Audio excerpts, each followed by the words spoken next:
नमस्कार।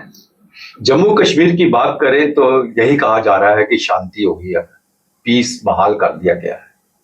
लेकिन हर रोज हम देख रहे हैं कहीं ना कहीं मुठभेड़ हो रही है और टेररिस्ट मारे जा रहे हैं।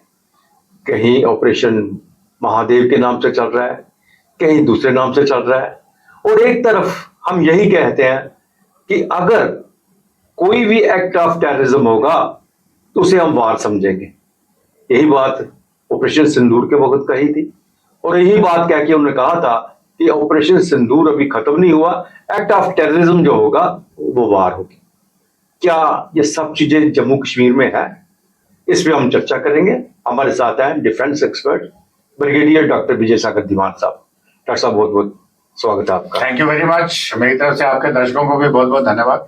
वही साहब, इस वक्त जम्मू कश्मीर के हालात बने हुए हैं। हम शांति की बात करते हैं, अमरनाथ की यात्रा जो है वो भी हमने कुछ दिन जल्दी समाप्त कर दी और उसके साथ साथ हर रोज जो है टेररिस्ट के साथ कहीं ना कहीं इनकी मुठभेड़ हो रही है, मारे भी जा रहे हैं और वो पाकिस्तानी भी हैं। फिर ये एक्ट ऑफ वार क्यों नहीं होती? देखिए, मैं सबसे पहले तो मैं ये बोलूंगा कि आपका जो माइंड में जो क्वेश्चन है या आपके दर्शकों के माइंड में ये सवाल है, ये बहुत ही जेन्युइन सवाल है। अब इस सवाल की जेन्युइनिटी को समझने के लिए हमें पहले सिस्टम को अंडरस्टैंड करना बहुत जरूरी है। हम इसके कुछ भी मतलब निकाल लें, that may not be correct. अभी जैसे हमने बोला कि ऑपरेशन सिंदूर हुआ, जो कुछ भी हो सब आप जानते हैं, कितना जबरदस्त रिस्पॉन्स दिया गया और ये भी बोला गया कि भाई अगर दोबारा होगा तो छोड़ेंगे नहीं। परंतु अब फर्क अब ये देखिए, सबसे पहले ऑपरेशन महादेव, अब वो कोइंसिडेंस था कि पार्लियामेंट में डिबेट चल रही थी और उसी वक्त पहले दिन होम मिनिस्टर को भी पता नहीं था कि मारे जाएंगे। वो तीनों, मूसा, जिब्रानी, अफगानी, वो तीनों के तीनों वही थे। उनको पता तो था मोर और लेस लोकेशन ये है, मगर वो जो हाइट है, वो जो दुर्गम इलाका है, वहां जाना मुश्किल है। इतनी थिक फोलियज है कि ड्रोन्स भी स्पॉट नहीं कर पा रहे थे। तो स्पॉट कैसे किया? उनके पास एक चाइना का आई थिंक A7 कुछ एक सैटेलाइट फोन था, इनक्रिप्टेड टोटल। ये नहीं पता चला कि उसने क्या बोला, पर जैसे उसने सैटेलाइट फोन खोला तो हमारे जो सर्विलेंस डिवाइसेस थी उन्होंने ट्रांसमिशन पकड़ ली। अब ट्रांसमिशन जब पकड़ी जाती है तो उसका पिन पॉइंट करना आसान है। अब वो लकीली 14-16 दिन के बाद, उतनी मेहनत के बाद कॉर्डन ऑफ करके रखा हुआ है, तो वहां मिल गया और उनको फिर ऑपरेशन जारी किया गया। और वो भी पार्लियामेंट में दूसरे दिन के बाद, जब वो सुबह मारे गए, जब उनको फाइनली न्यूट्रलाइज किया गया। और वहां पे आपको मिला, उनके पाकिस्तानी चॉकलेट्स मिले, उनके आईडी कार्ड्स मिले, वोटर आईडीज मिली, प्लस जो वेपन्स आपने वहां पे एक्वायर किए वो चंडीगढ़ में FSL लैब में भेजा गया फोरेंसिक एनालिसिस के लिए कि जो पुराने खोखे मिले थे 22 अप्रैल को, वही सेम है कि नहीं है। वो सेम थे, इसका मतलब वो जो था वो था। तो ये जो टेररिज्म का एक्ट था, ये उनका नहीं था, ये हमारा था। हमारी सर्वेलेंस चल रही थी। उसी तरह से इन्फिल्ट्रेशन रोकना भी, मैंने बोला डिफरेंट लेवल्स पे काम हो रहा है। एक काम हो रहा है जो RR और आर्मी कर रही है, दुर्गम इलाकों को कार्डन ऑफ किया हुआ है। दूसरा, पुलिस अपने SOG, NIA वो ओवरग्राउंड वर्कर्स को ढूंढ रहे हैं। तीसरा, आर्मी वाले इन्फिल्ट्रेशन ग्रेड को कर रखे हैं। तो ऑपरेशन महादेव ये हमारा प्रोएक्टिव था। ऑपरेशन शिव शक्ति जो इन्फिल्ट्रेशन पे आपने देखी, रजौरी पुंछ में हुई, कुपवाड़ा में हुई, उनको न्यूट्रलाइज किया गया। और अभी जो ऑपरेशन आखल जो कुलगांव में अभी भी चल रहा है, उसमें 2 या 3 टेररिस्ट मारे गए हैं।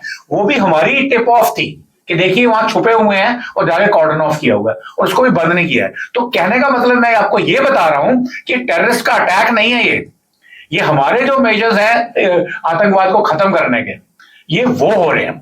पर फिर भी मैं यहाँ पे एक बात जरूर बोलूंगा, जो पहले भी आपके चैनल पे कई बार बोल चुका हूं, कि मिलिट्री रिस्पॉन्स जो है टेररिज्म के अगेंस्ट, वो एक लिमिटेड, यानी कि 80% 90% वो मिलिट्री ऑलमोस्ट अचीव कर चुकी है। इसके बाद से पॉलिटिकल और सिविलियन रिस्पॉन्स आना जरूरी है। इसमें जो जनता की भागीदारी बहुत जरूरी है, क्योंकि ये जो ओवरग्राउंड वर्कर्स हैं, जिनके पीछे NIA, SIA और SOG, जम्मू कश्मीर पुलिस, ये हाथ धो के पड़ी हुई है कि अगर कोई जान पहचान दूर से भी मिला तो छोड़ना नहीं है। तो यहाँ पे पॉलिटिक्स भी कर रहे हैं, लोकल पॉलिटिक्स। वही ना, जनता की भागीदारी तो जनता की भागीदारी को प्रिवेंट करना। लेकिन शुरू में जब पहलगाम का हुआ, उस वक्त तो यही लग रहा था कि जनता बिल्कुल साथ है, लेकिन अब तो ये बिल्कुल उल्ट कर रहे हैं। कहते हैं 2000 आदमियों को जो पकड़ के रखा है आपने, उनको छोड़ो, जब वो पहलगाम के टेररिस्ट मारे गए। अब 2000 आदमी को पकड़ा है या उनकी इंटेरोगेशन चल रही है, उसमें मानता हूं मैं, हो सकता है 2000 में 1900 आदमी निर्दोष हो, तो जैसे ही इंटेरोगेशन खत्म होगी वो निर्दोष छोड़ दिया जाएगा। थोड़ी इनकन्वीनियंस है, वो कहते हैं ना गेहूं के साथ घुन भी पिसता है, तो थोड़ा तो होगा, उतना तो बर्दाश्त करो ना यार। उसके बाद जो 100 बंदे पकड़े गए हैं उनको न्यूट्रलाइज किया गया, उनके घरों को जब्त किया गया, घरों को उड़ाया गया है, और एक मैसेज दे दिया है कि भाई देखो टेररिज्म करेंगे जाओगे तो ये होना है। और ये मैं आपको वैलिडेट करता हूँ, एक खुद मैंने पर्सनली जाके, जब मैं कुपवाड़ा के इंटीरियर्स में गया हूँ या किश्तवाड़ के इंटीरियर्स में गया हूँ, वो भी एक हाईवे है टेररिज्म के आने, टेररिस्ट के आने की, वहां बच्चे साफ बोलते हैं, स्पेशली द यूथ, कहते हैं सर हमने देखा है, हमें समझ आ रही है कि बुरहान वानी का एग्जाम्पल लिया तो हम ज्यादा रुकने नहीं वाले, और हम ही नहीं, हमारे भाई बंधु फैमिली सब बराबर, सबके सब फंसेंगे, चाहे गलती मेरी है पर मेरे भाई बहन माता पिता सबके सब फंसेंगे। तो वो दहशत है। फिर दूसरा काउंटर ये कहते हैं कि सर चाहे हम पार्टनर में बैठे हुए हैं पर हमारे पास इंटरनेट भी है और हमारे पास टेलीविजन भी है, हमें दिख रहा है पाकिस्तान कहाँ जा रहा है, हिंदुस्तान कहाँ जा रहा है, हमें तो भारत की जो प्रॉस्पेरिटी JNK में आ रही है, हमें तो उसका भागीदार बन के अपना फायदा करना है। अब हम वो फॉरगॉटन या भूले भटके लोग नहीं है, हम देश की इकोनॉमी में बराबर के भागीदार हैं और हम पार्टिसिपेट करना चाहते हैं। तो बेसिकली मैं जो आपको मैसेज कन्वे कर रहा हूं कि जितने भी ऑपरेशन चल रहे हैं, अभी आई थिंक एक ऑपरेशन शायद कठुआ में भी हुआ 3 दिन पहले, वो सारे के सारे टिप ऑफ पे हैं। और इसको मेरे ख्याल में आपको लेना चाहिए कि भाई हमारे लोग प्रोएक्टिव हैं और इंटेलिजेंस, ह्यूमन इंटेलिजेंस भी मिल रही है और उसमें सफलता भी मिल रही है। अब 100% आप बोलोगे जीरो कर देंगे, वो तो नहीं होगा, कुछ ना कुछ कहते हैं ना, वो आग लगती है उसके पीछे सिडर्स रह जाते हैं, थोड़ा बहुत सुलगता रहेगा, थोड़ा बहुत धुआं भी निकलेगा, तो वो एक्सेप्ट करना। बट देखो कितने लोगों की, अब ये लोग जो पकड़े गए हैं, ये अगर नहीं पकड़े जाते तो ये और वारदातें करते हैं, फिर भारत अटैक करता है एज डिक्लेयर्ड, इंडिया करेगा, ये नहीं कि छोड़ेंगे नहीं। अभी operation Sindoor is on, means कि अगर एक भी अटैक हुआ तो पाकिस्तान के ऊपर मार पड़ेगी। वो सारे के सारे टारगेट्स जो हैं उनको टोटल सर्वेलेंस में रखा गया है, शिफ्ट कर रहे हैं तो भी हमको पता है, ताकि शॉर्ट नोटिस पे हम उनको अटैक कर सकें। वो होगा, परंतु उसमें पाकिस्तान का रिटेलिएशन भी होगा, उसमें कॉस्ट वैल्यू एनालिसिस करना पड़ेगा। अगर आप उनके 10 मारोगे, 2 वो आपको भी मारेंगे। जैसे ऑपरेशन सिंदूर में मेरे घर के बगल में 2 मिसाइल गई 100 मीटर इधर, आप शंभू वाली। अब वो लकीली एक घर खाली था, अगर वहां लोग होते तो। दूसरा जो मिसाइल गिरी थी आपकी रिहाड़ी के एरिया में, वहां भी शायद वो उस वक्त घर से बाहर निकले हुए थे, उनका ड्राइंग रूम तबाह हो गया। तो वो जान एंड माल की जो हानि है उसको हमने बताने की कोशिश। लड़ाई में तो हम लोग, लेकिन एक बात बगीर साहब मैं आपसे जानना चाहूंगी, इस वक्त जो ट्रंप और पाकिस्तान की दोस्ती जो है वो भारत के लिए कितनी चेतावनी है? देखिए मैं उसको चेतावनी नहीं मानता, ये सिंपल एंड प्योर डिप्लोमेसी है। अगर ट्रंप की जगह मैं बैठा हूं, ठीक है, उसके काम करने का तरीका थोड़ा सा अनयूजुअल है। आज तो किसी ने बोल दिया कि वो 27 साइकियाट्रिस्ट ने भी बोला था कि ट्रंप बेवकूफ है, ये दुनिया के लिए खतरा बनेगा, वर्ल्ड वॉर 3 करेगा। वो ऑल बिसाइड्स द पॉइंट, वो मैं उस पर नहीं जाना चाहता। परंतु मैं कहता हूं कि मेरे कंट्री के लिए मैं जो कर रहा हूं, अगर उसके लिए मैं कुछ भी करना पड़े तो मैं करूंगा, और ट्रंप वही कर रहा है। अब उसको पाकिस्तान की जरूरत है, इस वक्त वो ट्रेड वॉर में लगा हुआ है, इस वक्त उसके दिमाग में इंडो पैसिफिक थोड़ा सा पीछे चला गया हुआ है। अगर जब वो आगे आएगा तब वो भारत के पीछे भागेगा। पाकिस्तान एक रेंटेबल कंट्री है, मतलब क्या, उसको आप कोई भी आदमी उसको खरीद सकता है, कोई भी आदमी उसको किराए पे ले सकता है, भाई हमें करने दो। तो पहली बात उसने बोला मेरे को नॉमिनेट कर दो पीस, ग्लोबल पीस प्राइज के लिए, पाकिस्तानियों ने कर दिया। क्रिप्टो करेंसी की जो डील है वो उसकी फैमिली की, उन्होंने कर दिया। फिर उसकी लड़ाई अभी ईरान के अगेंस्ट खत्म नहीं हुई है। अब उसने मुनीर को बिठा के लंच करवाया, इतना हल्ला मच गया जम्मू की इंडिया के अंदर कि भाई उसको लंच करा रहा है। भाई क्यों नहीं कराएगा उसको? उसने जो अटैक किया था ईरान के ऊपर, उसकी रेकी फ्लाइट सारी थी वो गई थी पाकिस्तान एयर बेसिस से, और उसने उसको बोला था कि शायद अगर फिजिकल अटैक भी करना पड़ा, हालांकि जो अटैक उसने करवाया था B-2 बॉम्बर से, वो अमेरिका से आए थे हॉपिंग करते हुए, रिफ्यूलिंग करते हुए। अगर पाकिस्तान एयर बेसिस यूज करने हैं तो वो करने दो ना मेरे को।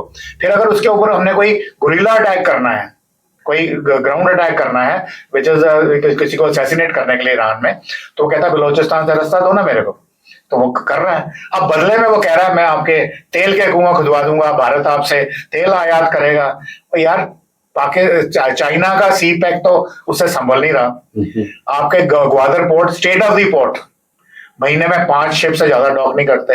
हवाई जहाज, हवाई अड्डा स्टेट ऑफ द आर्ट, एक भी फ्लाइट नहीं आती। 63,000 चाइनीज मिलिट्री, वो कहते हैं जी हमारी पुलिस फोर्स है, एक्चुअली मिलिट्री है, वो उसको प्रोटेक्ट कर रही है। उसके बावजूद बलोचियों ने उनको नाक में धुआं दिया हुआ है। अब ये अपने तेल के कुआं खोदेगा तो बलोचिस्तान करने देगा? उन्होंने ऑलरेडी बोलना शुरू कर दिया Balochistan is not for rent. We will not let anybody come, हम पाकिस्तानी नहीं है, उन्होंने अपने झंडे भी लगा दिए हैं, इंडिपेंडेंस भी डिक्लेयर कर दी है, और उनकी बेचारों की जो इलाका है वो पाकिस्तान का 44% इलाका है, पॉपुलेशन सिर्फ 4% है, तो वो नंबर से मार खा रहे हैं। अगर वहां पे थिकली पॉपुलेटेड होता तो अभी तक वो इंडिपेंडेंस ले चुके होते। तो उस सिनेरियो में देखें तो ट्रंप का ये बयान ये सिर्फ पाकिस्तानियों को खुश करने के लिए, प्रैक्टिकेबल नहीं है। लेकिन इस बीच में चाइना का क्या रोल रहेगा? एक तरफ तो पाकिस्तान जब इसकी दूरियां कम होती जा रही हैं, तो चाइना की क्या पोजीशन रहेगी? चाइना का जो अगेन एक कॉम्प्लेक्स सिचुएशन है, यानी कि पहले इंडिया को पॉपअप किया उसने ट्रंप ने चाइना के अगेंस्ट, अब चाइना से उनकी कोई बनती जा रही है understanding because of rare earth metals. अब हमें वो एक्यूज कर रहा है कि आप रशिया से ऑयल खरीद रहे हो। भाई साहब 2 बिलियन का इंपोर्ट आज भी करते हो रशिया से रेयर अर्थ मेटल्स के लिए, रशिया से डायरेक्टली करते हो, फिर हमें कैसे बोल सकते हो कि हम ऑयल ना लें उनसे? हालात ऐसे बन जाते हैं तो उस वक्त मतलब हर एक आदमी सोचने पे मजबूर हो जाता है। यूं कहे कि हम बार बार कहते हैं कि ऑपरेशन सिंदूर अभी चालू है, अभी से चल रहा है ये, तो आप तो डिफेंस में आर्मी में इतने आपने लाइफ दे दी है, ये खत्म भी होगा या चलता ही रहेगा इस सिंदूर के? देखिए मैंने सबसे पहले आपने जब प्रोग्राम शुरू किया था मैंने उसी वक्त बोला था कि आपके जो सवाल है माइंड में उठ रहे हैं वो जेन्युइन सवाल है, वो गलत नहीं है, सवाल बिल्कुल जेन्युइन है। और हो सकता है सिक्योरिटी फोर्सेस, पॉलिटिकल एस्टैब्लिशमेंट, जो भी एस्टैब्लिशमेंट्स हैं काम कर रही हैं उसमें भी कुछ कमियां हो सकती हैं। जैसे ऑपरेशन सिंदूर उसको बोला गया जी इंटेलिजेंस फेलियर था, वो फेलियर था। अगर किसी 2 दिन प्रोग्राम बनाएंगे तो मैं आपको डिटेल में बताऊंगा क्या हुआ था विद सीक्वेंस ऑफ इवेंट्स, जो मेरा अपना एनालिसिस है। तो उसमें कमी जब होती है तो उसको एड्रेस किया जाता है इमीडिएटली, यानी कि छोड़ दिया जाता है, यानी कि अकाउंटेबिलिटी पूरी होती है with in the security forces, चाहे वो आर्मी हो, पुलिस हो, कोई भी हो, इंटेलिजेंस एजेंसी हो, कोई भी हो, अकाउंटेबिलिटी पूरी है, उसे सीखा जाता है और उस पर पूरा अमल भी किया जाता है। तो ये जो सवाल जनता के मन में उठते हैं बिल्कुल सही है। इनको समझने के लिए सिर्फ ये है कि आपको किसी एक्सपर्ट की मदद लेनी चाहिए, ना कि अपनी धारणाएं बना के बैठ। अब ऑपरेशन सिंदूर खत्म आज की डेट में तो नहीं होता, आपने जो सवाल पूछा, अगर पाकिस्तान ने किया, हालांकि 99% नहीं करेगा क्योंकि हमने इंडस वाटर ट्रीटी अभी छोड़ी नहीं है, जितने भी हमने डिप्लोमेटिक एफर्ट्स हैं वो छोड़े नहीं है, पर उनको थोड़ी सी वो बूस्ट मिल रही है। ट्रंप के जो बयान आ रहे हैं उनको लग रहा है कि भाई उन्हीं के जनरल का मैं अब नाम नहीं लेता, उन्हीं के लीडर्स का, उन्होंने बोला था they have used us like अ होर, They've used us and threw it। बिल्कुल ये बात है 88-89 की। तो तुम्हारी तो भाई हिस्ट्री पाकिस्तान की है, you were always used by different powers and later on. अगर उन्होंने आपको सपोर्ट किया होता तो आज कौन सी जगह पे होते? और ये पाकिस्तानी यूथ और इवन बड़ा सारे जर्नलिस्ट अंडरस्टैंड करते हैं, बुद्धिजीवी जो हैं, पर वो बोल नहीं पाते क्योंकि उनका दहशत ISI की इतनी ज्यादा है। इमरान खान साहब कोई बाहर आए तो मेरे ख्याल में बदलेगा ये। मैं ये नहीं बोलूंगा कि इमरान खान प्रो इंडिया हो जाएगा, वो भी थोड़ा अपने वोट बैंक को देखेगा, बट ये एटीट्यूड बदलेगा, और एटीट्यूड बदलने से पाकिस्तानी की खुशहाली आएगी, नहीं तो ये टूट जाएंगे। और आज वो टूट नहीं रहे क्योंकि अमेरिका उसको टूटने नहीं देगा, चाइना टूटने नहीं देगा, तो इसलिए वो सोच रहे हैं कि हम बड़े स्ट्रांग हैं। ये उनकी गलत फहमी है। ये 2 कंट्रीज हैं। अब पहले उन्होंने बोला उनके deputy prime minister, foreign minister बोला बाकी हमने TRF का नाम नहीं आने दिया यूनाइटेड स्टेट सिक्योरिटी काउंसिल के रेजोल्यूशन में ऑप्शन सिंदूर के ऊपर। आज वही TRF प्रोस्क्राइब्ड है, US ने भी की, UN ने भी की। अब बताओ अब आपकी डिप्लोमेटिक विक्ट्री कहां गई?